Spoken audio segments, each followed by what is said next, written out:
Right. Are you recording? Take one. Okay. Hi, welcome to Glimpse TV. I'm Kate Northrup, and I am here with my mom, Dr. Christiane Northrup, for her, I think it's your third appearance on Glimpse TV. It is. I think it is the third one. I remember we tried to do one in the bathroom, but we thought we looked bad. It's her third aired. That's it. On Glimpse TV. You have actually been on 4 times. I'll have the link to the previous episodes below because they're fun. So my mom just came out with this amazing book, Goddesses Never Age, and I'm really excited to speak with you about this. It's The Secret Prescription for Radiance, Vitality, and Well-Being. And this picture is so amazing. You just have to get the book to see the picture. It's so gorgeous. But, you know, so a while back, I heard you talking about when people ask you how old you are to say you're ageless. And I'm just going to be totally honest. When I first heard you say that, I was like, really? I know. I mean, you told me that. So silly. She was However, pissed. Yeah. I wasn't really pissed. I just thought it was dumb. But then, I'm just being honest, but then I saw your PBS special, Right. Which is called, what is it? Glorious Women Never Age. Glorious Women Never Age, Yeah. which is running on PBS. I'm sure you can catch it. Phenomenal. And what you explained was the science behind our culture of ageism. And I really got it. And ever since then, so I'm going to have you explain that in a second. Good. But ever since then, I have been forgetting how old I am. Perfect. Which is remarkable. That's perfect. That's what you want. I mean, it's hard to remember. Yeah, that's right. So tell me a little, or tell us about the science behind that. Because it's fascinating. Okay. We co-author each other's biology. So when I look at you and I say, let's say that you're a woman over 50 or a man over 50. When I look at you and you tell me how old you are, and let's say you say, I'm 55, Right. and then I think you look awful. And so I go, whoa, okay. Yeah. Or you go, wow, you look amazing for 55. Exactly. So our idea of what an age should look like actually programs our biology in a profound way that has been studied scientifically by Ellen Langer. Right. And it's robust research. So when you hang around with people who don't get into their age, who don't even think about their age, Right. all the parameters of health improve. Cardiac output, vital capacity with lung function, blood pressure, all of it, because this doesn't know an age because we're fueled by divine energy, what created our body in the first place, and that's ageless. So, Wow. And so you delineate between your biological age Yes. and your chronological age. Yes. So what's that? Okay, so chronologic age is the age on your driver's license. It's how old you are. It's interesting that Mary Baker Eddy, the founder of the Christian Science Church, said, putting your age down anywhere is a kind of sin against humanity. Way back. Because that's the science of mind. Right. Which is now being backed up with the science of science. That's correct. That's right. That's right. Yeah. Well, you know what it really is that we have the kinds of studies and also the kind of measurements that allow us to see how profound the mind-body effect is. So, for instance, a recent study out of Harvard shows that 8 weeks of meditating thickens the gray matter of your brain. We know that if you learn a new language or learn anything, it increases the size of the hippocampus. So we're not just talking about woo-woo here. Right. So biologic age is the actual age of your cells. So if you, for years, I remember Carolyn Mace did a reading for my mother years ago, and I don't know how old Mom was at the time. In her 60s probably. Carolyn Mace says, this woman's got the body of a 35-year-old. Which is, now, it's interesting. I was pitching the PBS show with a woman whose sister recently remarried at the age of 41. You know, one of those Facebook former high school boyfriends comes back and says, when you remarry, you know, when you get divorced, I want to marry you. Okay, so she did. And then they had their first kid together at the age of 41 and their second kid together at the age of 45. Cool. And the gynecologist says to her, you've got the insides of a 17-year-old. That's biologic age. Which we have total control over. Well, we don't Well, have... not maybe total, but a lot of control. We over. have way more control than we think we do. So the first step is just step out of the age discussion. Right. Just step out of it. So I've got some real tips, like don't celebrate milestone birthdays. But you do still celebrate your birthday. Totally. So just not the milestone ones, which I think is really freeing, because I have had some friends cross over milestone birthdays and get into, whether it's your 30th, your 40th, your 50th, your 60th, get into such a tizzy about what that means. That's what I'm talking about. Feeling behind. That's the cultural portal. Like, where are you supposed to be? Who says? That's it. And feeling bad that it was my 40th birthday and it wasn't epic enough. Like, I didn't do some, Yeah, jump out of a plane. Right. Yeah. And so that's bad somehow. Yeah. Like, who cares?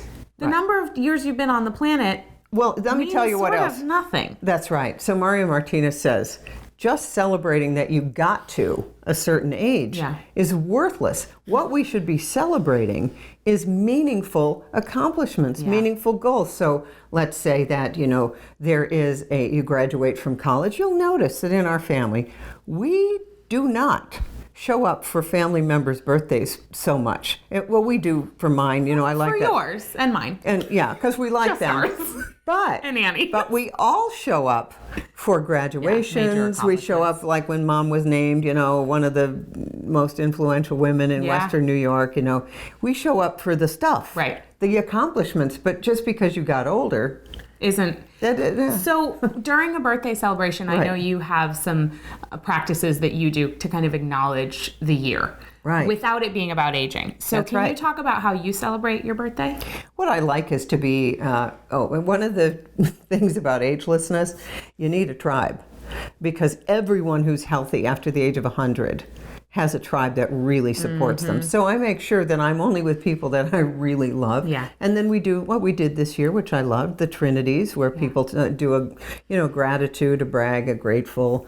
And I like the kind of ritual honoring of me on my day when sun conjunct sun astrologically. Yeah. It is a big day for your cells astrologically, but it doesn't need to mean anything chronologically. Yeah. So one of the things that people who may have been following you for a while may notice is that you look kind of different than you did when your books first came out in the 90s. Yeah. And I would say, far more vibrant, far more alive, far more beautiful. So what are some of your tips for others who might want to look better and better every single year? Well, it starts with mindfulness, which is really, Jenna LaFlamme said, mindfulness is another name for pleasure. Interesting, huh? I love that. I did too. So we think mindfulness... Yeah, that's true, because when you are experiencing true pleasure, you're present. You're present. So today, I had this mindful experience that actually it blew my mind. Oh. Okay, so I was tuning into myself as an animal, because we're mammals. And, dogs don't eat crap. Most dogs will not eat crap. That's true. I knew a dog who would not... They may actually eat crap. They would, they eat their own crap. Sometimes. But sometimes they won't eat fast food No, like things. if you put cheese doodles or whatever in their bowl, they won't eat them. They won't eat them. See, so I'm tuning into my animal and I ask, would an apple be something that you like? I'm on the way to Pilates. All right. So I was really hungry. Yeah. The first bite of that apple, it was almost an unforgettable experience. Wow. And then the next thing, I'm talking to a reporter from England and I'm telling her, she says, well, why is it that we don't have pleasure in our lives? And I said, well, it comes back to, Eve ate an apple or something. And then, so I realized, I ate the apple differently today. Yeah. And I have never gotten that much pleasure out of one bite of an apple, I think, in my whole life. Cool. Yeah, because I was totally... in the car? Even in the car. Even driving? Because I was so present with the one bite. Now, the rest of the bites weren't like that. Yeah. But the one was, because I'm aware of wanting to feel the vitality in my body. And that's the other thing. People do not realize that we do replace every cell in our body totally every 7 years. Okay. And you'll have a new body if you're thinking different thoughts. Right.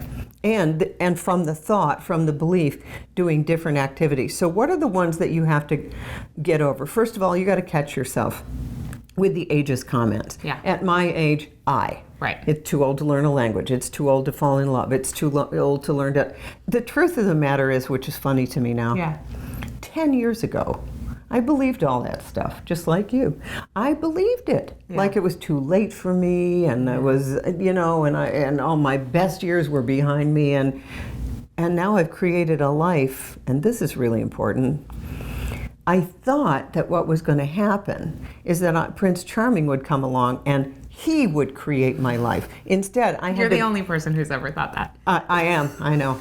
And then but I realized I had to become that. Yeah. In my own life. I had to rescue myself. Right. Doesn't mean Prince Charming isn't coming. Oh, no, you can have both. Yeah, and I will. Yeah. Right now, though, the deliciousness of knowing that I did all this without the thing that if it had happened, I would never be where I am. Right. I just wouldn't be. I wouldn't be. So great. Yeah. No, it's so great. So we have the mindfulness piece. And then what are some of your other daily rituals? I think people, just want to know. I remember, I'll never forget this. So I went to visit one of my friends from college during summer. Mm-hmm. And I remember his mom was ordering sandwiches. We were at their beach house. And she knew who you were. And she said, oh, I feel so badly. We're ordering sandwiches. I'm sure everything at your house is totally organic and perfect and whatever. And I was like, no, it's not. Not a we chance. eat food like normal people. I mean, definitely much more healthy. But it was just interesting people's perceptions of the perfection that may exist in our daily lives when we put people on a pedestal. Well, see, so that's one of the things. Yeah. Okay. So I'm very aware of what perfectionism does. Yeah. Perfectionism actually is the excuse we use to not do something. Because if we can't do it, is a good tweetable. Perfection actually is the excuse that we use to not do something. That's right. That's sort of what you said. That's right. That was good. That's a good tweetable. Mm-hmm. Like, okay, I can't declutter my house all day today, so therefore I'm doing nothing. And I learned this from Fly Lady. Yeah, she's great. And I also learned it recently. I was giving a lecture about supplementation and the right kind of vitamins to take. So there was a young health coach there. And she says, well, I don't want to put my name behind anything until I'm an example of my work, so I can't choose something until I know that it's perfect. And I thought, and so you will never find anything that you can get behind. There are no perfect people. There are no perfect bodies. There's no perfect anything. Mm-hmm. And it's such seduction to even go there. Like in terms of anything, in terms of the house, the body, the relationships. One of the things I've recently done when Mike and I were doing our crazy training thing, I followed a lot of these fitness people on Instagram. Right. And I've recently been unfollowing them because I find looking at the pictures is that same pursuit of perfectionism. Yeah, it makes you crazy. It kind of does. It's sort of like seductively crazy, though. It's sort of negative pleasure. Well, that like maybe if I could just get my abs to look like that, then my life would improve. But let me just tell you what I did do, though. Yeah. Okay, so I started this year, in 2010, it was my sink, shining the sink. Right. And that became then the nidus for order that then spread into the rest of my house. The nidus? Nidus, N-I-D-U-S, which is... I've never heard that word before. Never have. The nidus. The nidus. It's like the first little bit, and it spreads from there. Cool. Maybe it's a medical term, like the nidus of infection. Oh, but in a good way. Yeah. So anyway, but this year, and so I started with the sink, just something little. Yeah. And it led to a total reorganization of the house and hiring someone because I needed help. This year, it started with the refrigerator because Sandra was here. Right. Sandra Chu, acupuncturist in Brooklyn, and she really can feel chi. I'll put her link below. She really feels it. And she looks in the refrigerator and she goes, I just heard you say that you never know who's coming, so you want to have that stocked. She said the problem is you can't even see what's in there, and you are then holding the weight of potential people who might come and need a meal. And guess what? And every time someone comes, they bring groceries anyway. Right. So what is this obsolete mindset of what I'm holding? So what ensued on New Year's Day was throwing about 40 pounds of food, I think. This Yeah. freezer, all that, the sure. stuff that had expired, Yeah. over the compost heap, in the bank, so that I recycle everything, Yeah. so it never feels wasted because I got, it's going possums back and over into the there. earth. Yeah. One way or another. But anyhow, so I'm doing 15 minutes a day. On your fridge. No, the fridge is done. Oh, just on any Now I got to area. keep it for 45 days, Okay, great. which has been very simple. Yeah, and it's so pleasurable to open your refrigerator now and see what's in there. And I find the same about decluttering in any area, but that's so true. Perfectionism can really hold us back. No, it just stops you dead in your tracks. Can't do perfect, not going to do anything. Right. Yeah. Yeah, that is intense. So in this book, you've got it separated by different chapters, and I love the different chapter titles. One of the ones in the end here, I don't know what chapter this is, but I just had to point it out because it made me giggle. On page 344, she has this is the 14-day Ageless Goddess program, which comes with the book, so you can actually put yourself, everyone loves a program. Who doesn't love a program? Well, you need a program. So you can put yourself on the program. I got to reprogram you. And on this one, my mom has a playlist, like really great songs that you can use. And some of them are Feel in Love by Paula Cole. This is particularly great. Cream by Prince. Lick by Joie. Buttons by the Pussycat Dolls. So these are some of my mom's playlist songs that she uses to be an ageless goddess. And I think you should follow right along with that. But you have... I remember, wait, what was it? Oh my God, Annie told me, so Annie is my sister. She told me this really funny story that when she was here at some point, your playlist was on and some like hardcore hip hop song came on and Annie was like, Mom, what is this? And you looked at her and go, I have a very rich inner life. Which she does. So I do. Along with the book, I know that you have the PBS show out, which is phenomenal. And then really, I laughed so hard during it that I did pee my pants a little bit, and I literally fell during this show when my mom had us standing up. So when you get to it in the show, you'll know the part.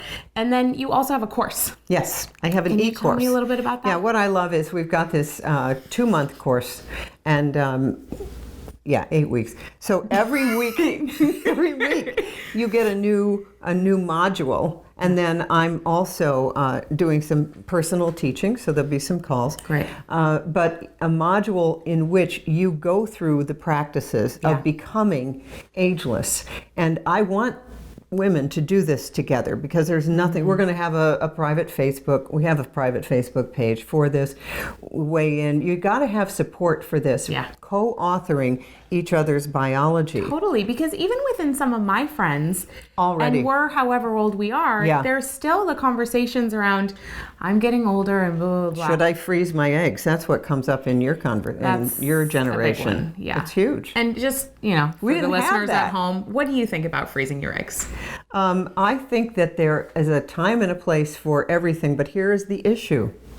You're freezing your eggs out of fear. And remember I told you the story of the 41-year-old and then 45-year-old who conceived immediately. She had the body of a 17-year-old. I've seen it over and over and over where a woman, one of my best friends, finally meets the man of her dreams at 40. This story is in the back of Women's Bodies, Women's Wisdom. I remove her IUD in full ritual format, and then we call in a soul. She was pregnant in 3 months. Mm-hmm. So it's one of those things, it's not benign. I mean, banging your ovaries to get, a bunch of eggs is not a biologically normal phenomenon. Right. Yeah. So I'm concerned about the huge amounts of drugs that you use for that. Yeah. But there's a time and a place for it. Absolutely. Let's say you have to undergo chemotherapy for something. So everything has its place. Yeah. But what we've done, because the fertility industry is so lucrative, we've made every woman age 35 and on feel old. High risk, subfertile, never going to happen, when in fact, some of the studies on fertility were done in French Huguenots in the 1600s about, how many women will conceive after 35. The date is wrong. Yeah, and those people didn't live past 35. No, and when I was doing obstetrics at St. Margaret's Hospital for women in Boston, the only way to get the Irish Catholic women to stop having a baby every year was to do a hysterectomy, which we could do. We could not do tubal ligations, and they didn't do birth control. So we had to do major surgery to stop them because no one told them that their eggs were, because everyone around them, think about it, in their communities. Like 10 kids. Yeah, you just had a baby every year. And some of these women were 45, 46, 47. Saw it all the time. Amazing. Saw it all the time. Okay, so infuse yourself with that if you're listening and wanting to have a baby over the age of 35, which you should forget what age you are pretty soon. Yeah, that's right. But but again, the body is like an organic garden. Right. So you've got to feed it right. Right. I had a woman come up to me in Florida, who says to me, I'm 72, there's nothing for women my age group and all of that. And, she's sort of complaining about her life. And then she says, of course, I've been in a 50-year toxic marriage. That'll age you. Now, I want to make a distinction here. Getting older, as Mario Martinez says, is inevitable. Aging, the deterioration that we associate with aging, is just plain optional. Right. And here's the thing, you can see this stuff coming. What we call aging begins in your 20s. Yeah. With sitting all day, with losing your balance. Heart disease begins when you're a kid, age 7, 8, 9. We can see it already starting. People start to have the age discussion about 50 in general. Then you're aging. Right. But until then, you're not aging. It's like the the ski boot story that I tell in my PBS show. From age 49 to age 50, when you turn 50, the algorithm is that your bones are brittle, so we have to wind down your bindings so that you'll release quickly. But the bones didn't suddenly go from 49, oh, we're okay, you're a good skier, we're not going to adjust. But 50, boy. That's it for you. It is ridiculous. So I know one of the things you do is on the elliptical machine. What do you put in when 40. it asks you? You put in about 40. And then when people do ask you how old you are, I think this answer is great. What do you say? Okay. I say that my wisdom age is 300 plus and my biological age is about 35. And what can you say to that? Thank you so much for coming on my show, Mom. Yes. Congratulations. Thank you.